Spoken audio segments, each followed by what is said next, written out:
আসসালামু আলাইকুম রহমতুল্লাহি ওবরাকাতুহু। আমি আজকে মাজার পূজারি ভণ্ড ও এদেশে সুন্নি নামের বেদাতি ভণ্ডদেরকে নিয়ে আমি কিছু কথা বলবো।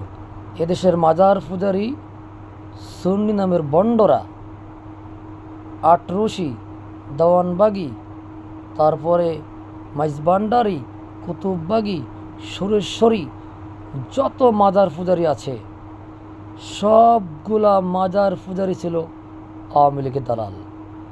আমি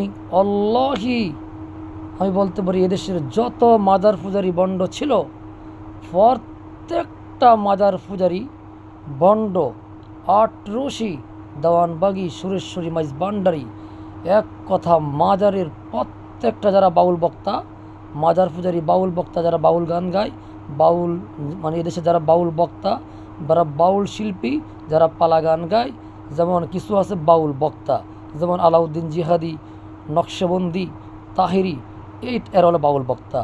এরা সবগুলা ছিল বিগত আওয়ামী সরকারের ভক্ত এজেন্ডা। তারপরে এবার আছে বাউল শিল্পী, যেমন ওই যে কাজল দেওয়ান, ওই যে মাতাল রাজ্জাক, লতিফ সরকার, মমতাজ পাগলি, এরা সবগুলা ছিল আওয়ামী লীগের দালাল। এদেশের কোঠা আন্দোলনের বিরুদ্ধে ওরা সবাই বিরুদ্ধে ছিল। এই মাজার পূজারি বন্ডগুলা এদেশের কোঠা আন্দোলনের বিরুদ্ধে ওরা ছিল, ছাত্রদের আন্দোলনের বিরুদ্ধে ওরা সবাই ছিল। ওরা সব ছিল আওয়ামী লীগের এজেন্ডা। আমি একটা উদাহরণ দিই। 2013 সালে হেফাজত ইসলাম যখন মতিঝিলে আন্দোলন ঘোষণা করলো, ওখানে যখন সমাবেশ ডাকলো, তখন চট্টগ্রামে নামদারি মাইজভান্ডারি ভণ্ড, নামদারি বেদাতি ভণ্ডরা চট্টগ্রামে ওরা সমাবেশ ডেকেছে। এর অর্থ হলো হক্কানি আলেমরা ঢাকার শাপলা চত্বরে ওরা সমাবেশ ডেকেছে। সেই সমাবেশকে দুলিশ্বাত করার জন্য সাবেক স্বৈরাচার শেখ হাসিনা তার পেটুয়া বাহিনী, এই মাজার পূজারি ভণ্ড, তার পেটুয়া বাহিনী এই বাউল বক্তাদেরকে নিয়ে চট্টগ্রামে বেদাতি ভণ্ড সুন্নি নামের খবিজদেরকে নিয়ে চট্টগ্রামে ওরা সমাবেশ ডেকেছে। এর অর্থ হলো ঢাকার হেফাজতের সমাবেশকে ওরা খণ্ডিত করার জন্য, নষ্ট করার জন্য, বিনষ্ট করার জন্য, ওদেরকে ধ্বংস করার জন্য ওরা চট্টগ্রামে ওরা সমাবেশ ডেকেছে। এর মানেই হলো, এক কথায় বোঝা যায় এই মাজার পূজারি ভণ্ডরা, এই আটরশি, এই দেওয়ানবাগি, এই মাইজভান্ডারি, কুতুববাগি, সুরেশ্বরী, এই বদমাশগুলা সব সময় আওয়ামী লীগের পক্ষে ছিল, সাবেক স্বৈরাচারের পক্ষে ছিল। এখন সুর পাল্টেছে। এখনও ওরা, ওদের কথাবার্তা স্পষ্ট, ওরা ছিল আওয়ামী লীগের দালাল, ওরা ছিল সাবেক স্বৈরাচার শেখ হাসিনার দালাল। স্পষ্ট। এদেশের হক্কানি আলেম ওলামাকে যখন আওয়ামী লীগ সরকার বারবার অত্যাচার করলো, আল্লামা সাঈদীকে যখন জেলখানায়, মাইজভান্ডারি যখন সাঈদীর নামে মামলা করলো, আজকে সে মাইজভান্ডার হচ্ছে না আওয়ামী লীগের এজেন্ডা। উনি আজকে মাইজভান্ডারের পীর চট্টগ্রামে। তারপরে আটরশি জাকের পাঠি, উনি বলে আমি কোনো রাজনৈতিক দলের সাথে ছিলাম না। আরে বেটা, তুই রাজনৈতিক দলের সাথে ছিলি না, তুই তো ছিলি শেখ হাসিনার সবচেয়ে বড় এজেন্ডা। নির্বাচনে গিয়ে গিয়ে তোমার বক্তব্য কি আমরা শুনি নাই? তুমি কি বলেছ? তোমার বহুত বক্তব্য আমাদের কাছে রেকর্ড করা আছে। এগুলা সব হচ্ছিল আওয়ামী লীগের দালাল। এখনও আপনি দেখবেন যারা এই যে মাজার নামে যারা বর্তমান আন্দোলন করে মাজার রক্ষা করবে, এরা সব আপনি দেখবেন যে এদের মূল কাজ হলো ভারতকে খুশি করা। একজন বলেই ফেললো ওই দিন, পাশে নুডুস মেকআপ করা এক মহিলাকে নিয়ে। কোনো মাজার পূজারি, ইসলাম কি এমন কোনো কাজ যে মাজারে খাদেম থাকে মহিলা, সে মহিলা মুখে মেকআপ করবে, সে মহিলা গলায় ফুলের মালা দিবে, লাল লাল ফুলের মালা, আর তার কিছু পুরুষ খাদেমদেরকে নিয়ে সে ওখানে কনফারেন্স করবে? এটা ইসলামে কতটুকু যুক্তিসঙ্গত? আবার সেখানে বলেছে এই যারা মাজার ভাঙ্গে এরা জাতীয় সঙ্গীত পরিবর্তন করতে চায়।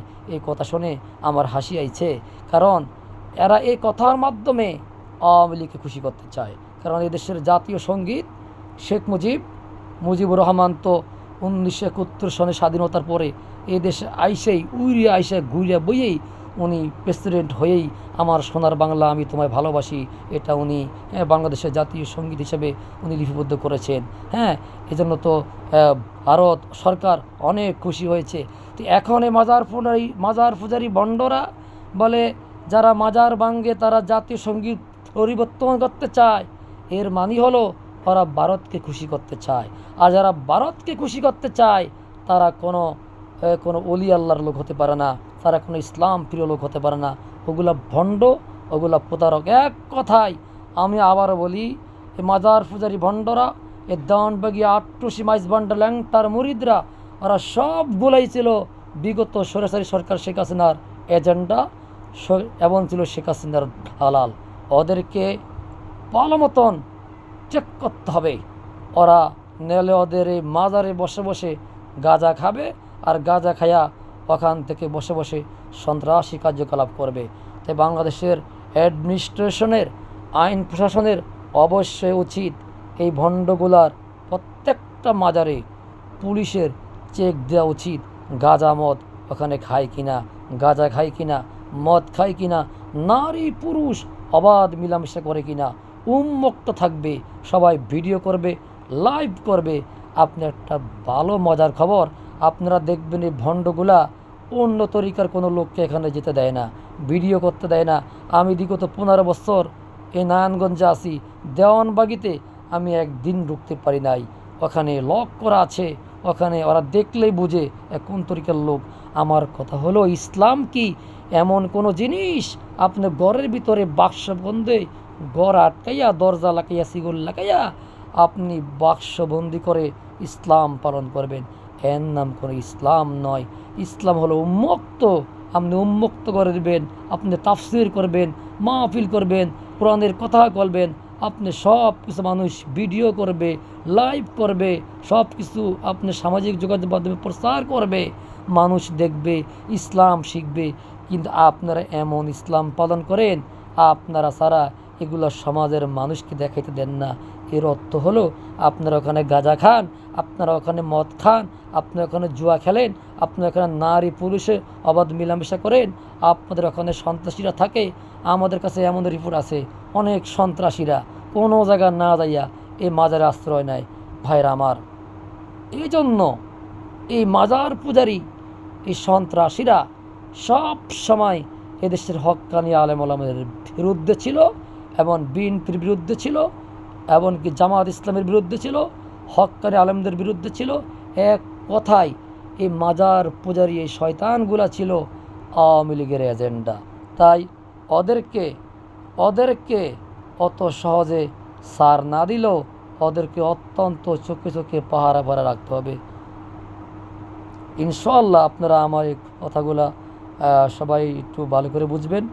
আর আমার যে চ্যানেলটা আছে, আপনারা এই আমার হক কথা বলা টিভি, আপনারা আমার চ্যানেলটা একটু সাবস্ক্রাইব করে দিবেন। আমি অবশ্যই আপনাদেরকে এই বর্তমান প্রেক্ষাপটে যা হচ্ছে এগুলো নিয়ে আমি কিছু হক কথা বলার চেষ্টা করব ইনশাআল্লাহ। আমা তৌফিক ইল্লা বিল্লাহ।